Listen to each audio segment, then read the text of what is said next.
गर्मी बहुत ज्यादा है, गर्मी बहुत ज्यादा है। पूरे डिटेल में जानकारी एक एक लेते हुए, काफी तेज यहाँ पर धूप है, यकीनन बहुत धूप है, बहुत ज्यादा गर्मी भी है। प्रधानमंत्री यहाँ पर देखिए, गर्मी बहुत ज्यादा है और गर्मी बहुत ज्यादा है, गर्मी बहुत ज्यादा है। इतनी गर्मी में बीती रात से ही लगातार हमारे ये जवान लगे हुए थे। इस किस्म के एंकरों को आने वाले वक्त के इतिहास में रवांडा रेडियो की तरह लिखा जाएगा कि ये न्यूज एंकर नहीं थे, ये सरकारी स्पॉन्सर्ड एंकर थे जो सिर्फ और सिर्फ इस मुल्क की जो जर्नलिज्म है ना, उसको डुबाने और गिराने के लिए बनाए गए थे। कि वो तो मोदी जी के लिए ज़्यादा चिंतित लग रही हैं और जो लोग हादसे में मारे गए या जो हताहत हुए उनके लिए कम चिंतित लग रही हैं। बार बार वो ये बता रही हैं कि गर्मी बहुत ज़्यादा है, लेकिन ये नहीं बता रही हैं कि गर्मी की वजह से जो लोग वहाँ काम कर रहे हैं राहत बचाव का, उनको कितनी तकलीफ हो रही है, जो पुलिस वहाँ खड़ी है उसको कितनी तकलीफ हो रही है, जिन लोगों ने अपने रिश्तेदारों को खो दिया है, अपने बेटे को, अपनी बहू को, अपनी माँ को, अपने बाप को, वो कितने गमगीन है। उनको इस बात की चिंता है कहीं प्रधानमंत्री जी को गर्मी ना लग जाए। इस व्यक्ति को तत्काल इस्तीफा देना चाहिए, ना कि वहाँ जाके अपना वीडियो बनवाना चाहिए कि ट्रेन के नीचे से निकल रहे हैं स्पाइडरमैन की तरह।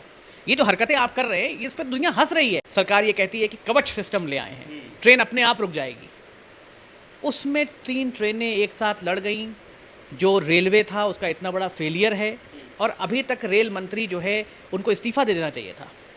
पीएमओ के अंदर तो कुछ और कपड़ा पहने हुए थे, शाम को हेलीकॉप्टर से उतरे उड़ीसा में तो कपड़े में दूसरे कलर की सदरी पहन ली उन्होंने। तो किस तरह का गम है भैया, कपड़ा भी बदल लेते हो बीच में।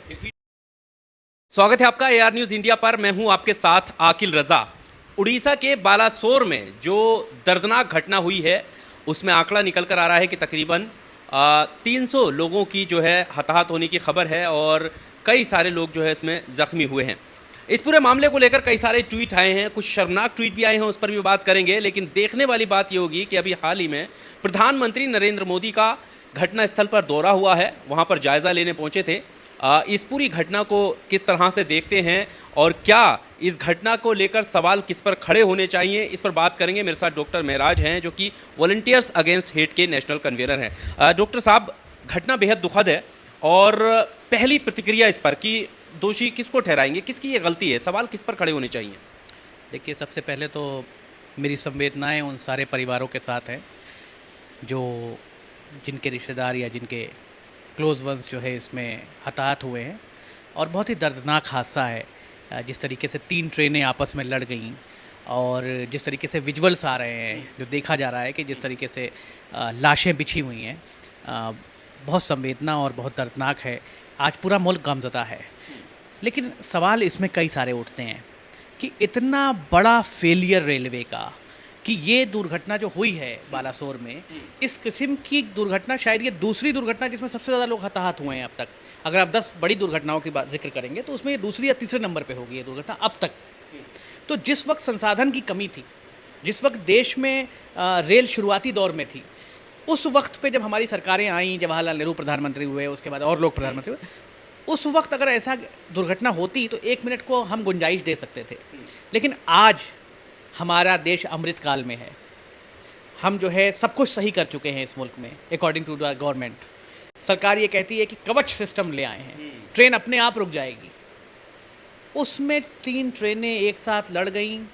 जो रेलवे था उसका इतना बड़ा फेलियर है और अभी तक रेल मंत्री जो है उनको इस्तीफ़ा दे देना चाहिए था। इसलिए इस्तीफ़ा नहीं देना चाहिए था कि उनकी गलती है कि नहीं है। एक नैतिकता एक चीज़ होती है राजनीति में कि जब मैं किसी पद पे हूँ और इतने लोग मर गए तो एक तरह से रेलवे ने उनका मर्डर कर दिया ना भाई। वो मरने के लिए तो घर से ट्रेन में नहीं बैठे थे ना जाके, तो एक तरह से ये मर्डर है। तो उस मर्डर की एक नैतिक जिम्मेदारी तो बनती है। आप छुटभैया अफसरों को कल को सस्पेंड कर देंगे और कह देंगे जिम्मेदारी ख़त्म, तो इससे बजाय एक बड़ी नज़ीर पेश करना चाहिए। मैं खुद आपको बताऊँ कि जब लाल बहादुर शास्त्री रेल मंत्री हुआ करते थे देश के, और महबूब नगर में एक हादसा हुआ, उस वक्त ट्रेनों की स्थिति क्या थी भाई? कोयले पे ट्रेनें चलती थी, ऐसे इंजन्स नहीं थे, ऐसी ट्रैक्स नहीं थी। और उन्होंने फ़ौरन, जैसे हादसा हुआ उसमें 100-120 लोगों के करीब कुछ मरे, तो फ़ौरन जवाहरलाल नेहरू को अपना इस्तीफ़ा भेज दिया। जवाहरलाल नेहरू ने उस इस्तीफ़े को जो है मंजूर नहीं किया और उसके बाद फिर 3 महीने के बाद एक दूसरी रेल दुर्घटना हुई भारत में, और वो जब दुर्घटना हुई तो फिर उन्होंने इस्तीफ़ा भेजा। तो पंडित नेहरू उस वक्त के जो तत्कालीन प्रधानमंत्री थे, उन्होंने ये कहा कि मुझे मालूम है कि शास्त्री की गलती इसमें नहीं है, लेकिन क्योंकि नैतिकता जिंदा रहनी चाहिए और देश की आने वाली मंत्रिमंडल और मुख्यमंत्री और प्रधानमंत्रियों के लिए एक नज़ीर बने कि जब कोई गलती होती है तो उसकी नैतिक जिम्मेदारी भी उन्हीं की होती है जिनको लोग चुन के संसद में भेजते हैं। तो इस व्यक्ति को तत्काल इस्तीफा देना चाहिए, ना कि वहाँ जाके अपना वीडियो बनवाना चाहिए कि ट्रेन के नीचे से निकल रहे हैं स्पाइडरमैन की तरह। ये जो हरकतें आप कर रहे हैं, इस पर दुनिया हंस रही है, शर्मनाक है ये हरकतें। स्थल पर जायजा लेने पहुंचे हैं ना। जायज़ा लेने बिल्कुल पहुंचे हैं, बहुत अच्छी बात है, जायज़ा लेने पहुंचे हैं। कैमरा लेके क्यों पहुंचे हैं? फिल्म तो सर मीडिया के हैं। अरे भाई, उनकी पार्टी के लोग उसको ट्वीट कर रहे हैं, वो खुद ट्वीट कर रहे हैं कि देखिए मैं ऐसे निकल रहा हूँ इसके नीचे से बच के। इस संवेदनशील मामले में ऐसी चीज़ों की ज़रूरत नहीं होती है। अगर किसी के पिता मर जाएंगे तो कब्र में कैमरा नहीं लगवा देगा वो, अगर वो गमगीन होगा तो मसला ये है कि भाई आप संवेदनहीन हैं। प्रधानमंत्री जी सवेरे जब मीटिंग ले रहे थे, उनको बड़ा गम था पीएमओ के अंदर, तो कुछ और कपड़ा पहने हुए थे। शाम को हेलीकॉप्टर से उतरे उड़ीसा में तो कपड़े में दूसरे कलर की सदरी पहन ली उन्होंने। तो किस तरह का गम है भैया, कपड़ा भी बदल लेते हो बीच में। एक वीडियो भी वायरल हो रहा है, नेशनल चैनल की एंकर हैं वो, और जो गर्मी के हालात बता रही हैं मोदी जी के साथ साथ। देखिए, वो तो मोदी जी के लिए ज़्यादा चिंतित लग रही हैं, और जो लोग हादसे में मारे गए या जो हताहत हुए उनके लिए कम चिंतित लग रही हैं। बार बार वो ये बता रही हैं कि गर्मी बहुत ज़्यादा है, लेकिन ये नहीं बता रही हैं कि गर्मी की वजह से जो लोग वहाँ काम कर रहे हैं राहत बचाव का, उनको कितनी तकलीफ हो रही है, जो पुलिस वहाँ खड़ी है उसको कितनी तकलीफ हो रही है, जिन लोगों ने अपने रिश्तेदारों को खो दिया है, अपने बेटे को, अपनी बहू को, अपनी माँ को, अपने बाप को, वो कितने गमगीन हैं। उनको इस बात की चिंता है कहीं प्रधानमंत्री जी को गर्मी ना लग जाए, धूप बहुत है। इस किस्म के एंकरों को आने वाले वक्त के इतिहास में रवांडा रेडियो की तरह लिखा जाएगा कि ये न्यूज़ एंकर नहीं थे, ये सरकारी स्पॉन्सर्ड एंकर थे, जो सिर्फ और सिर्फ इस मुल्क की जो जर्नलिज्म है ना, उसको डुबाने और गिराने के लिए बनाए गए थे।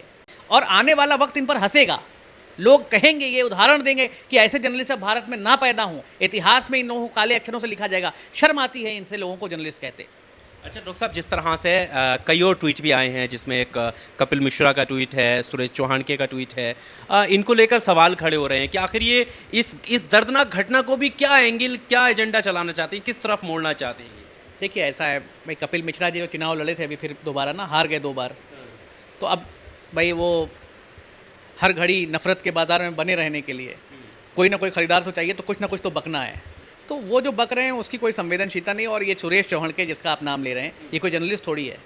इसकी कोई भी स्टोरी उठा के देखिए, इसके ऊपर सुप्रीम कोर्ट ने कितनी तल्ख टिप्पणियाँ की हैं, सैकड़ों FIR हैं इसके ऊपर, ना जाने कौन कौन से केस लगे हुए हैं। लोग इसका नाम सुन के हंसते हैं, तो इसकी बात को सीरियसली नहीं लेते हैं हम लोग। ठीक है, अभी जाँच करा रहे हैं, रेलवे ने जाँच के आदेश दिए, पता लग जाएगा भाई क्या है, कहाँ फेलियर है, क्या घटना हुई है, क्यों घटना हुई है। और जब तक इसकी जांच करा रहे हैं तब तक के लिए तो इस्तीफा देते रेल मंत्री। सवाल ये है, और मुआवजा 10 लाख रुपया, मुझे लगता है कम है आज के दौर में 10 लाख रुपए का मुआवजा। कम से कम 25 लाख रुपए का हर व्यक्ति को मुआवजा मिलना चाहिए, और घायलों को 5 लाख का मुआवजा मिलना चाहिए। आज जिस लेवल की महंगाई है और जिस लेवल की वो है, हम उनके गम की तो भरपाई नहीं कर सकते, लेकिन एटलीस्ट उनको रिस्पेक्टेबल अमाउंट देना चाहिए। सरकार को मैं ये मांग करता हूँ अपने आपके माध्यम से कि 25 लाख रुपये कम से कम जो है डिसीज को मुआवजा मिलना चाहिए हर व्यक्ति को। और जो सांसद हैं, खास करके भाजपा के सांसद, उनकी जिम्मेदारी बनती है कि वो अपनी तनख्वाहें भी दे दें। इसमें वरुण गांधी ने एक ट्वीट किया है कि वो मैं अपनी तनख्वाह दान कर दूंगा, मैंने पढ़ा। तो मैं ये कहता हूँ कि भाई बाकी के जो भाजपा सांसद हैं, इतने चुन के आए हैं, राज्यसभा में हैं, विधानसभा में हैं, उनसे भी पैसे दिलवाइए, और ये सारे पैसे उन गरीबों को ले जाके दिए जाएँ जो मर गए बेचारे। आपकी जो है एक छोटी सी गलती, आप तो फोटो खिंचा के निकल जाएंगे। जिसका घर का कोई चला गया, आप उसके दिल से पूछिए क्या तकलीफ हो रही है उसको। तो इस तरह की मतलब बेतुकी बातें जो ये करते हैं ना, तो इनके बारे में मैं सिर्फ इतना ही कहता हूँ कि ये जो बंदर होता है पेड़ पे उछल कूद करता रहता है, वो क्यों करता है? कई बार इसलिए करता है कि लोग उसको देख लें। अच्छा, रेलवे में सुधार की बात लगातार कही जा रही थी कि रेलवे में कितना डेवलपमेंट हुआ है। दूसरी तरफ आपने वो वीडियो भी देखा होगा जब हमारे रेल मंत्री जो है इंजन में बैठ करके प्रशिक्षण करते हैं और बताते हैं कि ये जो कवच है वो किस तरह से काम कर रहा है। वो वीडियो भी काफ़ी ज़्यादा आजकल सोशल मीडिया पर इस घटना के बाद वायरल हो रहा है। लोग सवाल कर रहे हैं कि क्या वहाँ पर कवच काम नहीं कर रहा, दिक्कत कहाँ रही है? देखिए, ऐसा है, ये एडवर्टाइजमेंट सरकार है। अभी एक न्यूज़ लॉन्ड्री ने खबर की थी कि कितने अरब रुपए इन्होंने खर्च कर दिया एडवर्टाइजमेंट पे। तो ये क्या करते हैं कि भाई 2 चीज़ें करते हैं और बताते हैं कि पूरे हिंदुस्तान में ये चीज़ें हो गई। अब रेलवे का प्रॉब्लम क्या है कि रेलवे में एक ट्रेन अमीरों के लिए चलाई जा रही है, जिसके बारे में सबको बताया जाता है वो उसका कि वो अमृतकाल में ये ट्रेन चल रही है, और उसका जो है मॉडल दिखाया जाता है कि बहुत खूबसूरत ट्रेन है, इसके अंदर देखिए कैसे बैठ के लोग खाना खा रहे हैं। लेकिन वो ट्रेन है किसके लिए? भारत के 3% लोगों के लिए, या 5% लोगों के लिए, या 10% लोगों के लिए। जो 90% भारत जिस ट्रेन में ट्रैवल कर रहा है उसके बारे में कोई बात नहीं कर रहा है। और कवच बताया आपने, तो क्या कवच उन ट्रेनों में लगेगा जिनमें अमीर चलते हैं, या उनमें भी लगेगा जिनमें गरीब चलते हैं? अगर आप इस ट्रेन का फुटेज देखें, जब ये ट्रेन रास्ते में थी दुर्घटना से पहले, तो ये जैम पैक्ड है ये ट्रेन।